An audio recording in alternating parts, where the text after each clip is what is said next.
we have Mr. Inder with us. Sir, could you please give a piece of advice to the young entrepreneurs in today's generation? Thank you. Glad to be here with you. Thank you. See, when you get into a startup and look at what do I want to build, or if you encounter something that you think would be a good idea to build upon, there are a couple of things that you should keep in mind. Obviously, being able to get a market, funding, those are important. But more importantly, instead of it being something that you build a solution and then look for a problem, that usually doesn't work really well, because no matter how good the idea looks like or what your concept is like, if it's not solving something right away, it usually doesn't translate into something that people want to use. That's one aspect of it. And I know it's tempting to think that if it looks attractive enough, you might get funding, which is really not the way to go in the long run.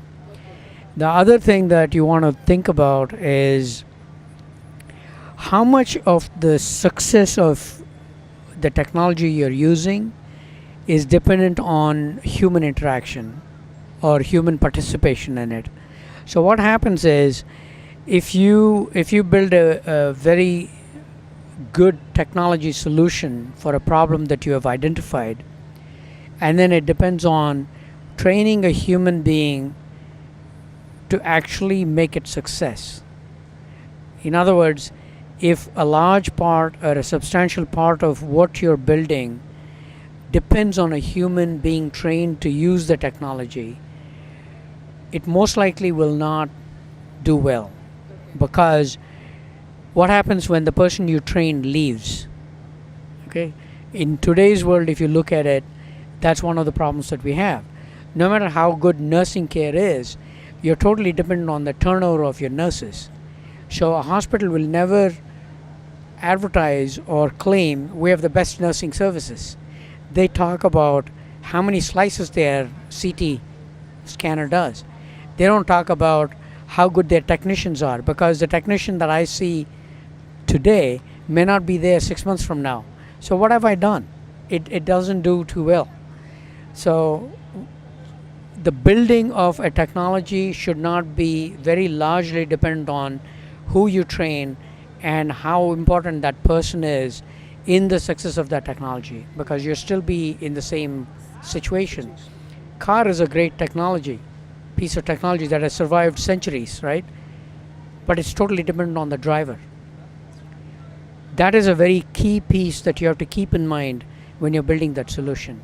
So those are the two things that you want to look at.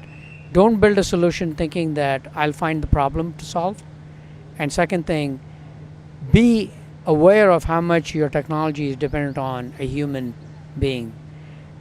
The other piece that in general we need to be all aware of is, when you have limitations that you're looking at with technology, think about how it was 30 years ago and how it is today. Things we used to accept and take for granted, do not survive today. Okay? You don't have to go to a taxi stand. You don't even have to know where you're standing. Your phone will tell the Uber driver where you are, and the car comes to you. Okay? So people didn't make the taxi stand experience better. They just said we don't even need a taxi stand, which is how it should be.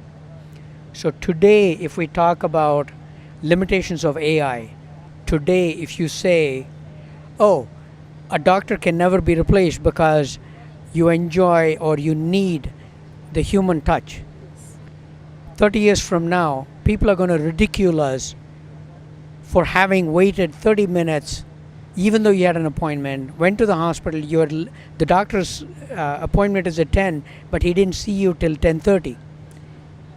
They will laugh at us. They will never consider everything that we today think is necessary, the human touch, the empathy, Yeah, AI cannot show you empathy.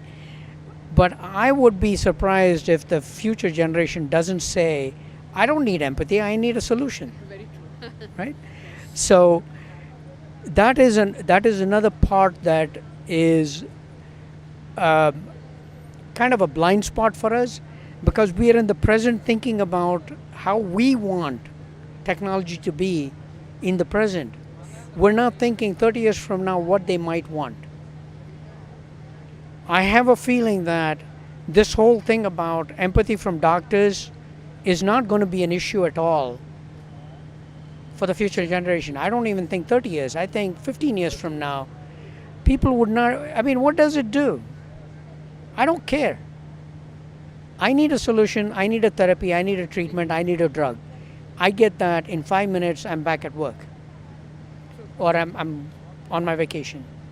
So these are some of the things that entrepreneurs have to keep in mind, that do not be constrained by what you see around you, what you think will or will not be needed.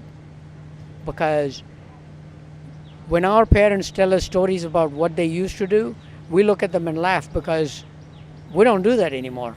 We don't even think about those things anymore. We don't even want those things anymore because it's inconvenient or because it's not quick enough.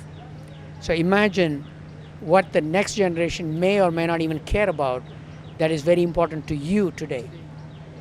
That would probably free you from thinking, oh, this won't work, or this is a limitation. Thanks for the opportunity, and I appreciate the chance you've given me to share my thoughts. Really, really insightful thoughts, sir. Thank you so much. Thank you so much to be a part of this conference. Thank you, sir.